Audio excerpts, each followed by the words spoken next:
Nations are not communities and never have been. The history of any nation, presented as the history of a family, conceals the fierce conflict of interests, sometimes exploding, often repressed, between conquerors and conquered, masters and slaves, capitalists and workers, dominators and dominated, and between race and sex. And in such a world of conflict, a world of victims and executioners, it is the job of thinking people not to be on the side of the executioners. And that quote comes from Howard Zinn. Welcome to Surviving the Matrix, ladies and gentlemen. My name is Maxwell Egan. It's a pleasure to be with you once again, and I will be your host for the next hour. And folks, right here at the start of the show, I would very much like to offer my most sincere thanks to all of those Facebook friends of mine who have donated to help my son, who is currently in a period of crisis. Unfortunately, my son was caught in the floods in Bundaberg, Queensland, Australia last week, and managed to escape the waters bearing his laptop, his monitor, 2 changes of clothes and 3 books, and has lost everything else that he owns in the floodwaters. He's lost 2 computers, he's lost all of his clothes, all of his furniture, his car, his guitar, all of his games and CDs and personal effects, and basically everything that he had in his life to that point. He's 19 years old and he has Asperger's syndrome, and so he feels very much like a fish out of water when he's not in familiar surroundings. His familiarity of his surroundings was very much his stability in life, but now he's lost that. And I did post the email address that is attached to his PayPal on Facebook, and I asked anybody who was considering donating to the Crow House to please donate to my son, and I would like to thank all those who did. The response was overwhelming. He actually got $1,045 in donations since I made that post, and he spoke to me this morning, and I could hear the joy in his voice, which was changed so much from the despair and anguish that I heard in his voice the day before. He is overwhelmed that so many people that he has never met would offer him assistance. He has asked me to pass on his most sincere thanks to you all, and I myself would especially like to thank each and every one of you who donated from the bottom of my heart. It was very, very wonderful of you all to do so, and it really showed him that things are not always as bad as they seem. And it's now inspired him with the confidence he needs to move forward. And again, folks, I cannot thank you enough. This is my son, and you have very much helped with your contributions. And so you all have my most sincere blessings for your actions. And it very much seems to be a time of change and a time of new beginnings for many people in the world today, not just my son. In fact, the floods that have dispossessed my son seem to be almost mirrored in other aspects of reality at the moment. They seem to be mirrored in the economy. They seem to be mirrored in the political situations around the planet. And I've seen many people, it's remarkable actually, how many people that I know at the moment who are going through a period of transition. There's many people that I know that are selling their lands and moving overseas. Many people are just shifting away from certain areas. Many people are being uprooted in many ways, both emotionally and physically, financially. There's all sorts of change going on, and even myself being forced to move from the property that I've been living on for the last 3.5 years. All of this transitional stuff seems to be happening, and many people seem to be being pushed towards transition, a transition that they didn't really expect. Many people are being given the opportunity to remove themselves of the clutter in their life. That's what I'm actually seeing this move of mine as, folks. I mean, I've been offered places where I could stay around here. I've actually been offered places all over the world, which has been amazing, absolutely incredible. I've been offered places in this country, in Victoria, and places overseas. I've been offered places everywhere from people, which is hugely inspiring. But the interesting thing is that there aren't really many places around where I live. I have been offered a rental, a share accommodation with someone who lives not too far from me. But what I'm feeling is I'm being given an opportunity here to remove myself of much of the clutter that I've built up by living in one spot for 3.5 years. So I think I'm going to sell off most of what I own and store the rest at a friend's place and maybe just cast myself to the wind for a little while and see where I end up. Because I feel there is just something happening which is telling me to stay transient for a while. Plus I have the Full Circle project happening this year, later this year, and I really can't see the point in going and organising a place to live and setting it all up when I'm actually going to be probably travelling for a good portion of the year. So I'll probably do that, folks. I'll probably just take this opportunity to remove myself of the clutter that I'm feeling around me and seeing around me, and just throw myself to the wind for a little while. And this is exactly what I'm seeing with other people. People aren't being given an opportunity to remove themselves of their clutter, or their clutter is simply being taken from them, as in the case of my son. Even the person whose land that I'm staying on here, where I've been for the last 3.5 years, he's been here for 16 or 17 years, and he has some incredible clutter. This is a 52-acre property, and it has 3 sheds full of clutter, and these aren't just normal size sheds, folks. These are quite big farm sheds. One of them is actually the size of a warehouse. He's got things such as a 73-foot yacht hull that he bought a few years ago. He's got another boat. He's got a couple of semi-trailers. He's got shipping containers. He's got piles and stacks of timber. He's got a pile of 10,000 old soda bottles. And it just goes on and on, folks. Water tanks, old petrol bowsers, old bottling equipment from the 1920s, stacks of timber and caravans and trucks, and I have no real idea how many cars and vans there may be lying around the property, many of them in working condition. Just next to my cabin there is an old concrete tower. This is a tower that sits in a concrete depot and is used to fill up cement mixers. Every home should have one. He's got some pretty amazing stuff kicking around the place. He bought the old pylons from the Sydney pier when it was pulled down. So he's got these 150-year-old round logs, these huge pylons covered in barnacles, and absolutely amazing pieces of wood, and very, very old and very, very water-stained, and an incredible amount of character. I mean, you'd love to build a house out of these things, you know. He's got so much stuff lying around that he's just bought because he figured he'd use it one day, and now he's being forced to move. So I can see him also being given an opportunity to remove himself of the clutter in his life. It just seems to be happening everywhere, folks. Almost everybody I know is removing themselves of clutter. So I think we're heading for a period where it's going to be best if you can just pick up and move and not really have too much attachment to things, because I think we're going to see a lot of changes this year. And it's happening globally, it really is. The situation in the United States is a good example of this, with this attack against the Second Amendment, Sandy Hook and all the stuff that's gone on with that. We're seeing massive changes in Palestine as well. We're seeing this merging almost of Fatah and Hamas. These two rival factions are starting to get on quite amicably, and it will be interesting to see where that goes. But I think it's happening everywhere, folks. It really is. I'm seeing so many people being put in a position where they are forced to remove themselves of their clutter, or at least given signs that perhaps it is time to remove themselves of their clutter. And I would suggest, folks, if you're out there and you've got stuff kicking around that you just don't use and you've got no real need for, perhaps it's time to get rid of these things in your life. Perhaps it's time for you to work out what's really valuable in your life, which really is your health and your loved ones, the things that really matter to you, and create close ties to these things and start losing attachment for personal possessions, because I think we are going to see some huge changes this year, folks. And when you suddenly get removed of everything you own, it can send many people into shock and send them spiraling down a passage into darkness. But really, it's who you are that defines you. It's not defined by what you own. It's defined by who you are and what is in your heart.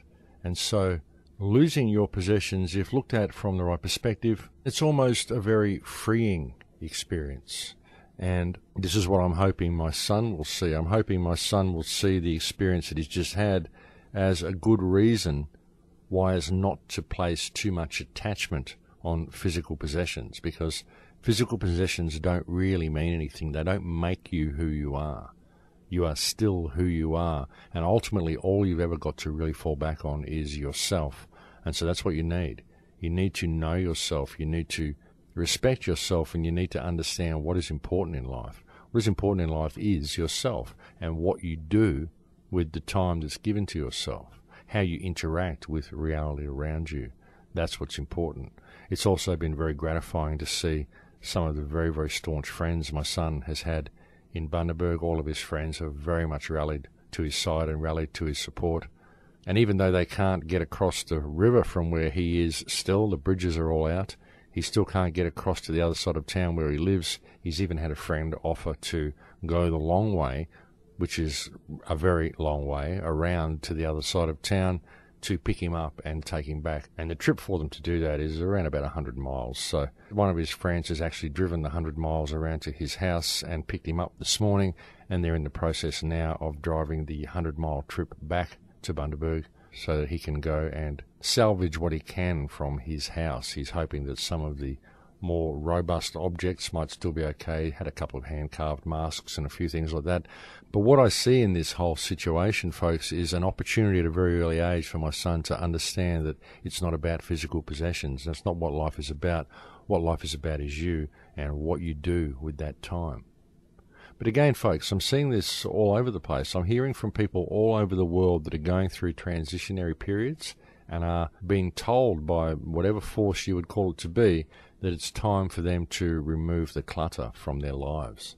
A time to lose attachment, a time to place faith in yourself rather than on those possessions you have around you that you believe define yourself, because they don't. You are really defined by what's in your heart, folks. It isn't about the stuff that's around you, it's about you. And I would suggest if you're someone out there and you're going through something like this, take solace in knowing that this is a global phenomenon. It's happening to almost everybody that I know. I think what we're seeing here, folks, I think we're seeing a real push and a real opportunity for people to get out of their left brain. You know, humankind is really going through a transitionary period. It's absolutely obvious. It could go in a very bad direction or it could go in a very good direction. It all really comes down to what we choose, how we choose to participate in it. Now, we could all end up being dispossessed by the corrupt criminals that run our governments, but again, it's our choice as to whether we choose to do that. It's our choice as to whether we choose to obey corporate rules that don't really apply to us unless we contract to them. It's our choice as to whether we allow our trustees to dispossess us or whether we choose to stand in the power that we have, to respect ourselves, to respect those around us. It really is. And I think that we've been given this choice for a long time. It's been there waiting for us to embrace, but we haven't embraced the opportunity. We've just let it sit there and we haven't done anything about it.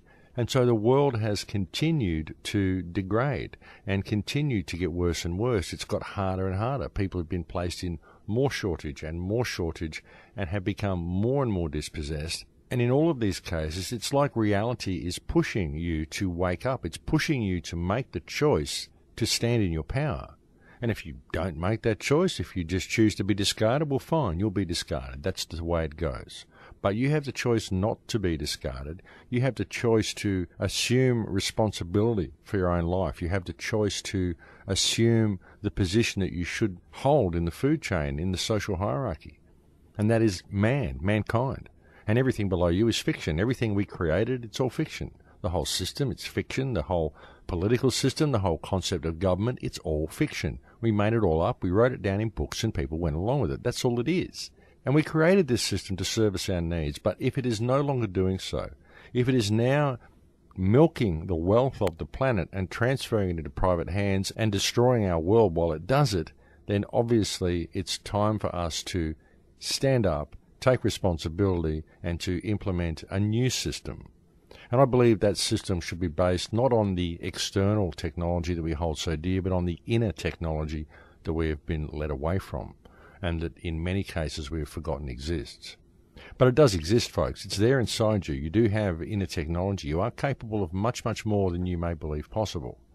And this is not active in your body now because of a chemical dumbing down that you've been subject to, a chemical modification, a biological control system that's been put in place. Because by subjecting humankind to all of the toxins and pollutants and electromagnetic interference and GM food and all the stuff that is in our environment now, it has changed our biology, and it has reduced the operating system of each of us to about 3% of its actual capability. It's like you're running a Windows computer, folks, and you're only using 3% of your CPU, 3% of your RAM, and 3% of your hard drive.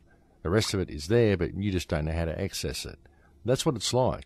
It's like you're driving a car, but the motor only functions to 3% of its capability, the steering wheel only operates to 3% of what it should, and the brakes only work to 3% of their capability. It's like that, folks. If you were driving a car like that, you would say, well, this car is inoperative. It's not usable. And yet that is what our biology has been reduced to due to the system and the toxins that have been put into our environment. And yet we just go along like nothing's the matter. But really what we are currently doing is each of us is driving a mechanism which is virtually inoperative.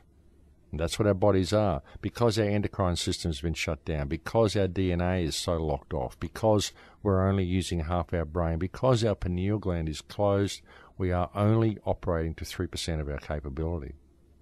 And I was talking to someone actually on a radio show the other day, someone from the Venus Project. We were having quite a very amicable discussion, actually. It was on a show with a man called Aaron Hawkins. He has a YouTube channel called Storm Clouds Gathering.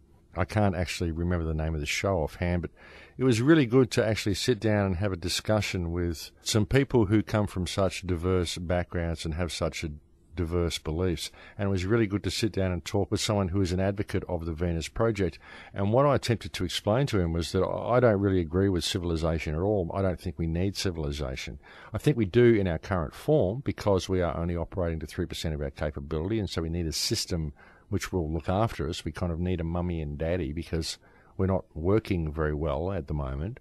But my argument is that if you could get the government that we currently have, or you could make changes to this system that we currently have to the extent that this system would allow you to build something like the Venus Project, then I believe that if during that process we got rid of all of the toxins from our environment, all of the GM food, all of the fluoride out of the water, and all the electromagnetic pollution that we're swimming in, then by the time we had built the Venus Project, we would discover that we didn't actually need it, that we didn't actually need a system at all, because we would come back online and we would discover all of the inner technology that we had, and we would be living in a completely different reality. And he said to me, well, sure, that's great. If you believe that we have the potential to do that and you're willing to wait to a time where we have evolved enough to use all of these higher senses, then that's fine, but I'm not willing to wait that long. And what I had to attempt to explain to him then, that it's not a case of evolving to that point. It's a case that we have been devolved to the point that we are currently at. Because we have the capability of everything I've described to you and much, much more. Because we have the capability to be operating with 90% more interactivity in reality than what we currently have, simply by allowing our inner technology to come back online. So it isn't a matter of evolution. It's a matter of simply being allowed to be all that we could be. And I think it's very important that people understand the difference in the two perspectives. And I know these things are possible, folks, because I've experienced them myself. I've experienced things in meditation, I've experienced things during ceremony, and I've lived my life in a particular way that has shown me that you can manifest reality. You can manifest things that you want. You can simply have things work out if you're prepared to listen to your intuition and to follow synchronicity.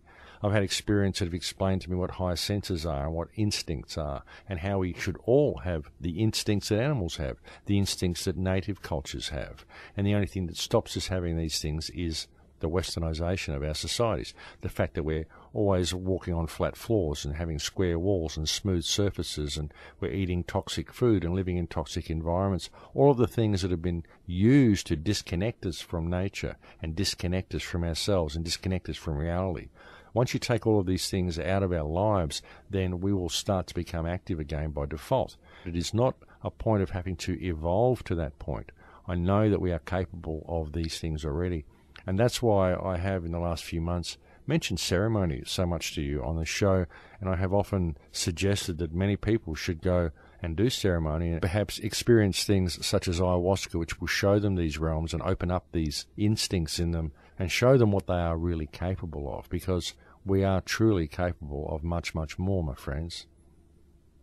It's all on your perspective of how we deal with this, but I think we're going to have to deal with it this year, folks. I think it's all coming to a head, and we're being provided with more and more opportunities to step into our power and to face this system and to rectify the problems that we face. But I think it's all going to be very transient, and I think we are going to be in for some major changes and possibly what people would call major upheavals this year. And it's very advisable for people to just lose attachment to stuff, because it's not about stuff, it's about you. It's about what we do with the world. And I think we're being given an opportunity to shift into a completely new reality if we embrace the experience in the right way. When things change, just try to find the silver lining and believe in yourself. Always believe in yourself. And I think we will find the higher ground. I think there's going to be a lot of conflict started this year. I really think the powers that be are going to push a lot of stuff, but I believe that what we are going to see is possibly what happens when an unstoppable force meets an immovable object, and the outcome could be anybody's guess. I really do think it's going to be positive, though, because I think whatever happens, even if it all turns to muck and falls down and we pick ourselves up from the rubble, I still think it's going to improve our heart space. It's going to improve who and what we are, and it's all going to provide much needed opportunities for change and much needed opportunities to build a better world. And this system probably has to collapse and fall down in a pit of chaos, because you never know, folks. Anything we're going to do and any return to what we should be will probably have to be built from the ground up and from the bottom up, cell by cell, consciousness by consciousness, individual by individual. And perhaps it's going to take a crisis. Perhaps it's going to take a huge collapse for people to suddenly start respecting each other. Very often people come together in times of crisis, and it's a shame that we need times of crisis for that to happen. But very often they do, and perhaps that's what we're being provided with. Perhaps that's what this is. Perhaps we need the crisis so we can learn to pick ourselves up again and learn to respect each other again. The world works in mysterious ways, folks, and perhaps that way isn't really quite so mysterious. I mean, if we're not going to take the opportunity in times of peace and in times of comfort, then perhaps we have to be put into a time of discomfort so that we realize that the opportunity is there. Personally, I've always known that it's there. I've always hoped that humankind would pick up the torch with me and simply embrace the new reality that is right there at our fingertips should we choose to create it. And that's what I've been attempting to do with these shows, folks, right since the beginning. I've just been attempting to help people see the power in themselves and realize that we can change things. We could move this reality into a completely different direction if we simply took control of our governments again, realize that these people are just trustees. We don't have to do what they say. All we have to do is to respect ourselves and respect others. You know, if you respect yourself and you respect others, that's really all it takes, folks, because once we do that, this system will change by default, because there will be no place for a system such as this to exist within a heart that's pure. And in the mind of the individual who has a pure heart, they will simply not participate in this system by default, because to participate in it is really an act of disrespect, not just towards reality and towards the people around you, but also towards yourself and towards your children. I've said very often on the shows that it really does come down to respect, folks. And ultimately, it really comes down to how much you respect yourself. That's what's key in the whole thing, because it isn't until you respect yourself that you can respect others and see others as valid. And we are all the same. We are literally all the same, folks. Biologically, we're all the same. I mean, sure, there are some members of society who are more than a little psychopathic, and it may be difficult for you to identify with these people, to see their perspectives as valid. But I guess from a psychopathic perspective, their perspective is valid. I can see why they feel that way and why they do the things they do. It's because they're psychopaths. That doesn't mean that I have to give them control over myself, but still, I'm just not the type of person that wants to hurt these people. I just want them to go away and stop trying to control my life. And I don't think it's a matter of revenge. I mean, sure, if there's a psychopath that is creating havoc and people are dying and the world is in chaos because of the actions of this individual, then it may be necessary to curtail those actions by whatever means necessary. But that doesn't mean I hate these people. That doesn't mean I want to attack or hurt these people. It simply means that I'm prepared to do that which is necessary. So it isn't that I'm a pacifist by any sense of the word, and it isn't that I'm telling you to be pacifists, nor am I telling you to turn the other cheek and to simply think the world is going to change by changing your energetic state. All I'm suggesting is that you be in the correct energetic state in all that you do. And if you are in a position where you need to exercise force to repel an attack against you, then by all means exercise whatever force is necessary. But it's important that you don't do it with hatred in your heart. It's far more powerful to be repelling an attacker out of love for your family and love for yourself and love for those whom you are protecting than it is to do so in a state of hatred and anger towards the perpetrator. When you do that and when you put yourself in that energetic state, you're simply feeding the negative energy that already exists in the field. Whereas if you repel such an attack out of love and out of a pure need to do so, but with no malicious intent, then you create an incredibly powerful force. And that's the way situations should always be approached. And even if America was to come to a situation where perhaps it was facing civil war, that is how the situation should be approached. And I believe that's the way it was approached in the first American War of Independence. These people weren't simply repelling the redcoats because they hated them. They were repelling them because of the love they had for their families and their need to stand up for that which is right. And there is an extremely important difference between the two perspectives. But I think it's break time here, folks, so I'll leave it there for now. Thank you for joining me on the show today, and I will speak to you again in a few minutes. Thanks for listening. And welcome back, ladies and gentlemen.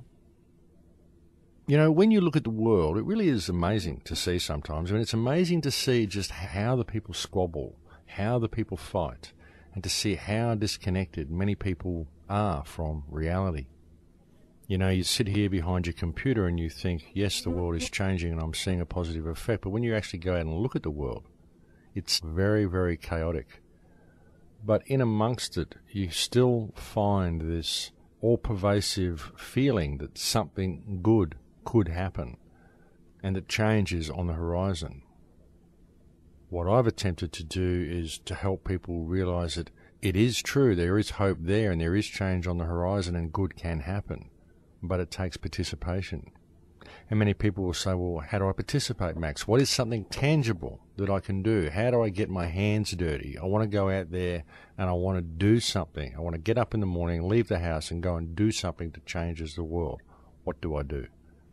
And really, folks, what you can do is when you do go outside and you approach the world, which you do every day, you are already in a position to get your hands on the situation and to bring about positive change. And all it takes is for you to lead by example in all that you do for that day. Lead by example in how you interact with people, how you approach every situation that you're in. Lead by example in the form of energy that you put into the field. Do what is right in all that you do. Follow your path of Dharma.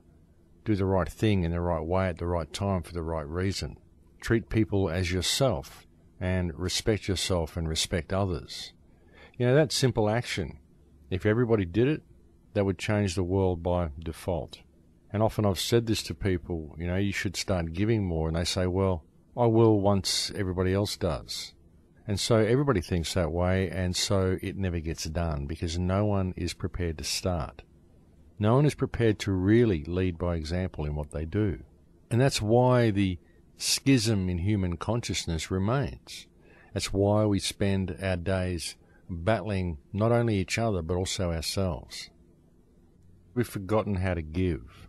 And really when you look at it, it goes deeper than that because it isn't just that we've forgotten how to give, it's that the system that we serve has removed us of our ability to be able to give. Very often it's done this because it's placed an economic value on everybody and everything that we do. And has placed all of mankind in a manufactured state of perpetual scarcity. And this has caused us to always have to compete with each other for the bottom line, compete with each other for paper. We can't give to people because everything has value. And if I give to you, then I may be putting myself in a state of shortage down the line, because we live in a reality where I have to have a certain amount of stuff in order to pay to be alive. So you see, it's the imposition of this economic model over human consciousness, and it's the way the system has imposed an economic value over everything and every action, and the whole concept of time even is money, that has ultimately placed this schism in human consciousness. It's removed us of our natural desire to give to each other.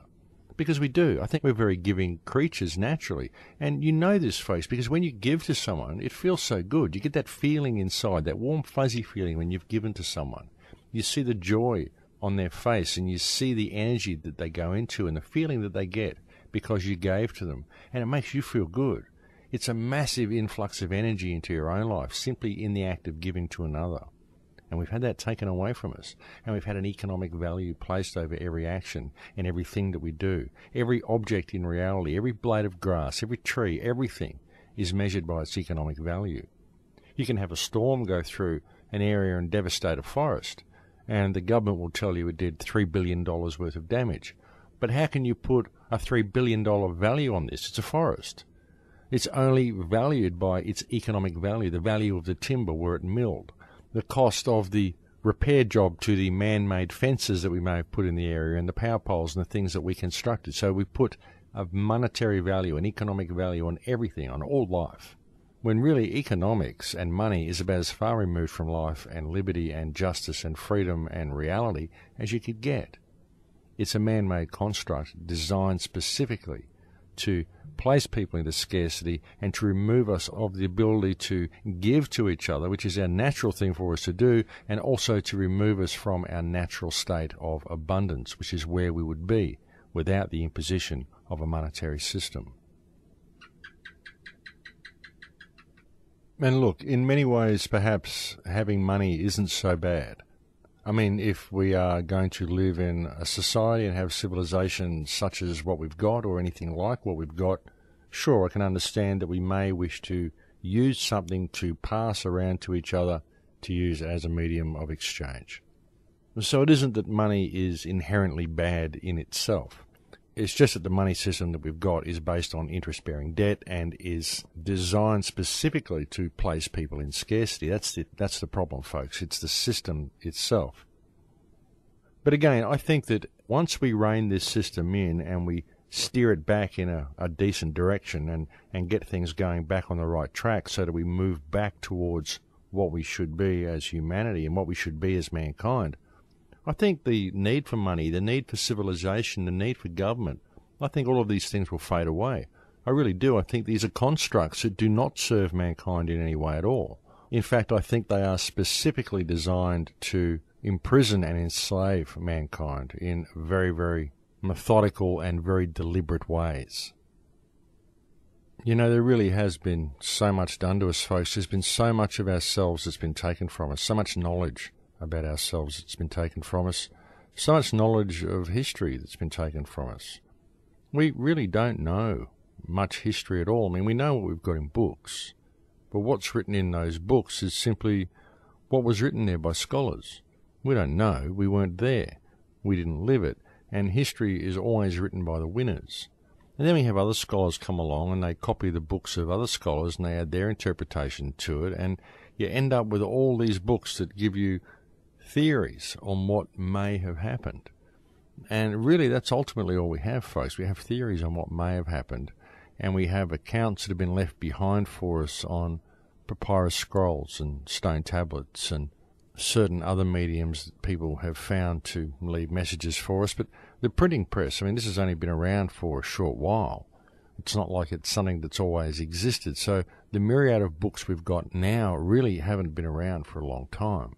And many of them are simply people's theories and interpretations on history, and their interpretations on reality based on what information they've had available to them and how they've interpreted that information. So you have to wonder, how much of history do we really know? How much of ourselves do we really know? how much do we really know to be true? How much do we really know to be possible? Because in regards to history, well, history is written by the winners. And in regard to science, well, it's a very closed shop. It's a very closed field. It's very left brain, and it doesn't take 97% of reality into account. So if you're doing experiments and you're not taking 97% of reality into account, then perhaps the outcome of these experiments may not be exactly what you're perceiving it to be.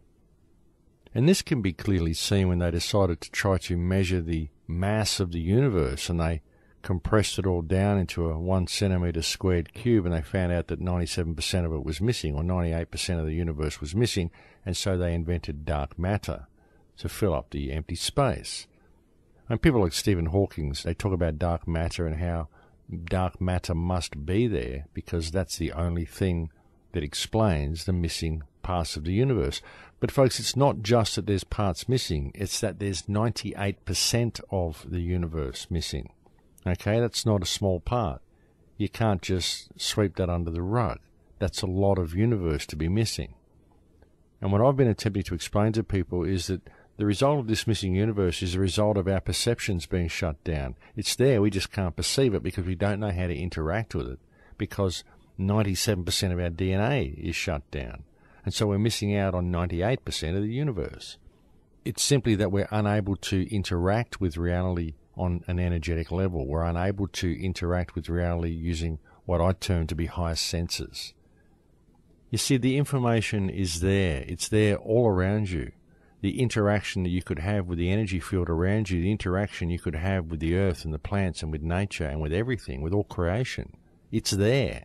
And that interaction is taking place all the time. The information is flowing. It's just that you don't know you're speaking those languages, and so you don't know how to decode the information. And it's the same with the universe. The other 98% of the universe is there. It's just that you don't experience it because you don't know how to decode it. And it isn't even that you don't know how to decode it. That's the point, really. The point is that you're incapable of decoding it because of changes that have been made to human biology, which prevent us from accessing those higher realms because our DNA is not functioning properly. And we're only using half our brain, all of the things that I've previously gone through. So therefore we're locked in a prison essentially of the mind, and we're kept here via word magic and via a belief system which we've chosen to take on board. Because when we take on the mainstream version of history, we take on the mainstream version of science, we take on the mainstream explanation of how reality works, then we take on that belief system. But it's not something that we discovered on our own. It's not something that we know within our hearts. It's something that we've been taught to know. You see, we only know that which we are taught to know. And if we are attempting to explain reality, we don't ever attempt to explain it through our heart space. We always attempt to explain it by making it fit within parameters that have been provided for us in a book somewhere.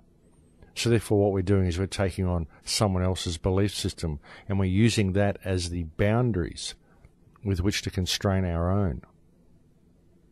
And this is what I mean when I often say that people are enslaved to the written word, and they live in a language-based reality. They live in a word matrix. It's word magic, folks. Everything that keeps us locked into this reality is word magic. It's because we only think with our left brain, we only think in language, and our language has always locked us within parameters and belief systems which are not ours. They're things and ideas and concepts and beliefs that have been handed down to us and instilled into us, but they're not that which we know within our hearts. And when we can find that knowing in our hearts, that's how to really know things, and that's how to really interact with the world around you. And I hope that made sense. You know, I admit that a lot of the concepts that I cover on these shows may seem very esoteric and unusual to a lot of people. Many people require a scientific explanation for everything they do and everything they experience. But I truly believe there is far more to existence than a normal, constrained, left-brain scientific explanation. Some of the stuff that I've experienced in my life and in my travels has been truly remarkable. And the way I've learnt to interact with reality around me has been a real eye-opener, even for me. I've learned things about myself and things about reality and things about other people and things about all creation that I never dreamed I could know, and I've done it by changing my perspective. And I've discovered that that which you know is often far more important than that which you believe, or that which you think is possible, that which you've gained from books. I mean, many people believe knowledge is wisdom, but knowledge is not wisdom. Knowledge can be intellectualism, and intellectualism can be gained from books. But again, books are very often simply a process of taking on someone else's belief system and making it your own, and not looking for the knowing within yourself. Very often when we read books, we find points that resonate with ourselves and resonate with us, and this is very often because they reinforce our belief systems. And then what we do is we look for more books that continue to reinforce this same belief system. Often we have belief systems that are unshakable, and we will not allow change to come into our lives because we have constructed such a workable system for ourselves. But really, very often it's just a system. Very often it's a system that people will use as a security blanket to insulate themselves from reality, to insulate themselves from any thought which may disturb or interfere with what they believe is possible and what they believe reality should be. Very often people create a construct of themselves in their mind, and they always try to adhere to that construct. And from that construct, they create a facade that they then show to the world around them and show to the other people they come in contact with.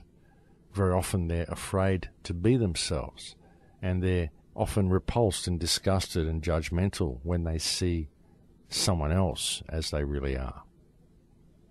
And all these things are constructs of the mind designed to insulate us from ourselves. And I think we have to move past that. I think this is the time we're being given to do it, and I think that's what we're going to see coming out of this year, coming through this transitionary period that we are currently in. And as I've said, it is very much a transitionary period. I'm literally seeing it everywhere I go, and all the people that I've spoken to have all told me that they're going through periods of transition, going through periods where they're either thinking about changing and bringing about change of their own accord, or they're being forced to change. Reality is just manipulating itself in such a way that it's bringing change into their lives whether they want it or not. And I'm seeing a lot of people really embracing this change in a positive way. I'm seeing a lot of people realize the need for change. I mean, we certainly can't go on the way we have been. But one of the most beautiful parts about it is that I've also seen people sort of throwing caution to the wind, in a manner of speaking, and just realizing that if they throw themselves into the world, things may just work out and the world may just do the right thing by them. There was a wonderful quote that I had featured on the website a couple of weeks ago, and I can't remember who made it, but the quote said that when you surrender to the wind, you can ride it. And I think that's a wonderful quote. It really does encapsulate the sort of mood that I've been feeling lately and the type of message that I've been hoping to convey with this show. I guess what I'm really attempting to say here is don't get too caught up in things, folks. Don't always dive down rabbit holes and read the spy novel of reality at the expense of yourself. I mean, it's okay to look down these rabbit holes, and it's nice to know what's going on. But try not to fixate on little details that you'll never answer. Instead, try to see the bigger picture and try to see what the solutions to our problems are. I mean, even if you're going to address things on a political level, or you're going to march in the street, join the Occupy movement, or whatever you're going to do, it's not going to work if you're not in the right heart space. It's not going to work unless you know who you are and you respect the people around you. It's not going to work unless you do those things. You have to respect yourself. You must always be doing what you're doing because of love and service to creation. Don't do what you do out of anger and hatred. If you're forced into a position of civil war, don't fight the war from anger or hatred. Fight it from a perspective of love. Do what needs to be done and do what is necessary to maintain a viable future for life on this planet. But don't do it out of hatred. When you do things from a perspective of hatred and malice and revenge, it's just bad energy. It just creates more of the same. You literally become that which you are fighting against. Perhaps it's a trait that we can all become slightly psychopathic in times of crisis if we're forced into that situation. We can all become a murderer, we can all become very angry, we can all do a lot of damage to other people if given the right opportunity to do so. But it's what we do with that. It's what we do with these opportunities, folks. And I really believe that if we just turn around and start helping each other and start respecting each other, then things will change. Things will change very, very simply.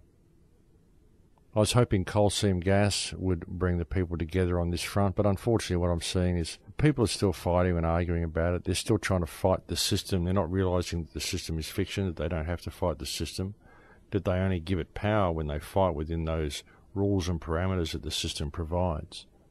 We don't have to do that. We can step above it.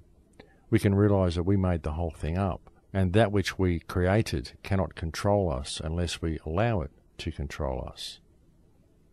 There are people here in Australia that are doing things and taking on their local councils. I was actually going to have a lady on to speak to you this week, but there was a little bit of a mix-up with the time that was set for the interview, and we've had a lot on. She's had a lot on down where she is in Victoria, and I've had a lot to deal with up here with the floods and the situation my son is in, and the power has been out to a lot of areas around here. We had 33,000 homes without power.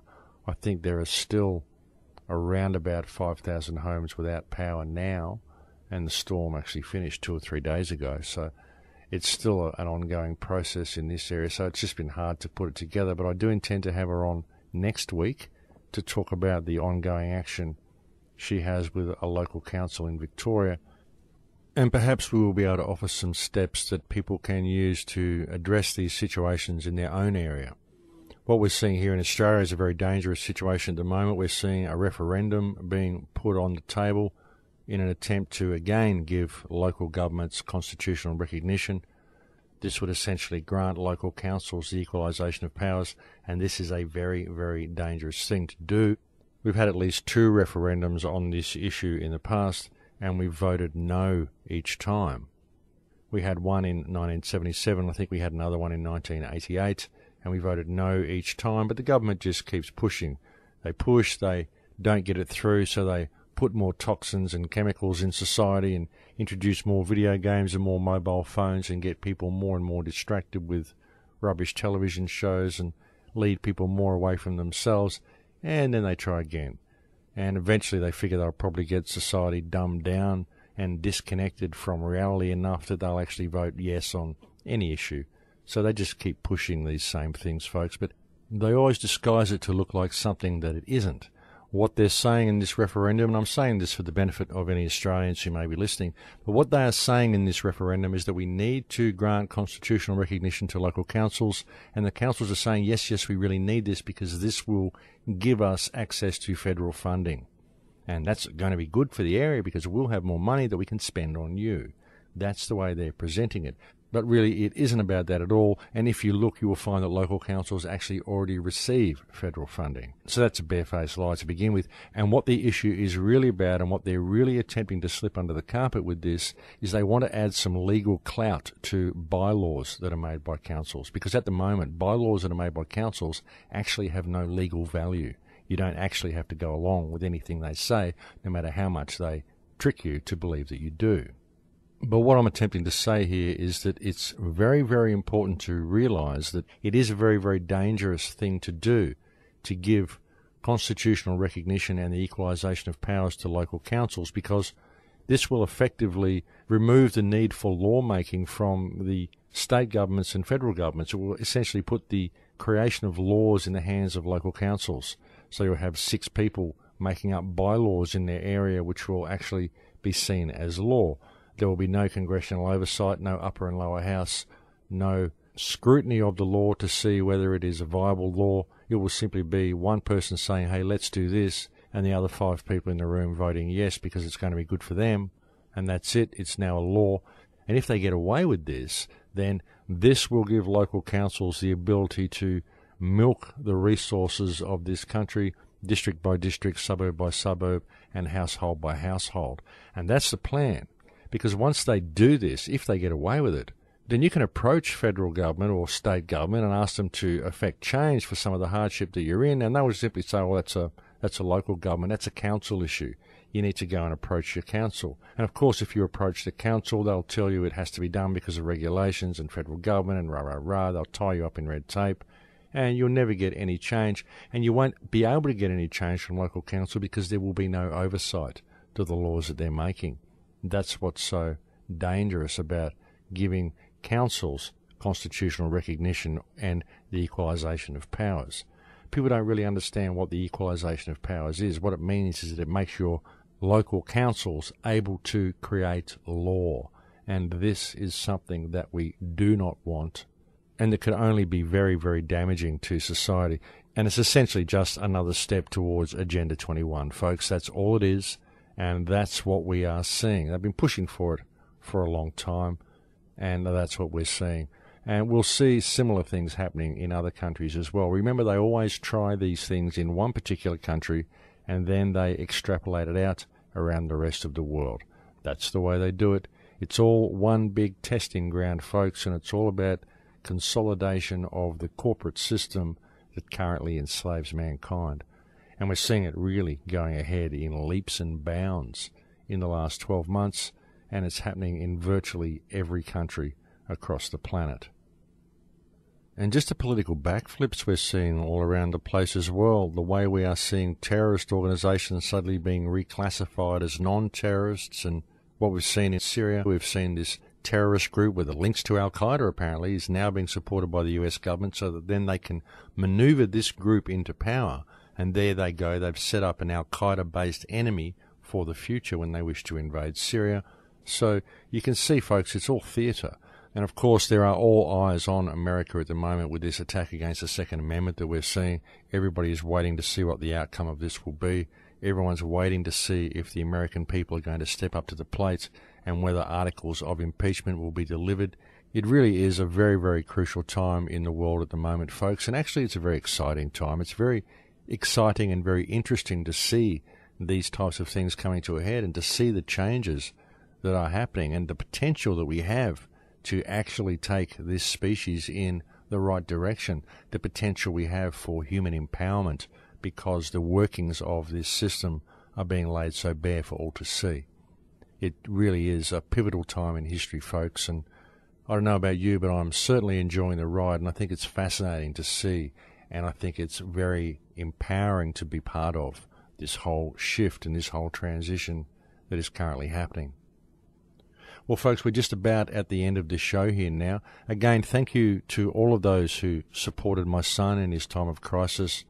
You really have my most sincere thanks and my most sincere blessing. Thank you to anybody who has ever made a contribution to the Crow House. That is also very much needed, and I thank you all for the support you've shown me over the years. I will give you some more information on the Full Circle project when I'm able to do so. It's very up in the air at the moment. I'm still having meetings and working out the finer details of it, but I will know some more information soon, and when I've got that, I will get it to you as quickly as I can, and I'll let you know exactly what the process is going to be and what we have planned, but it is morphing into something quite large.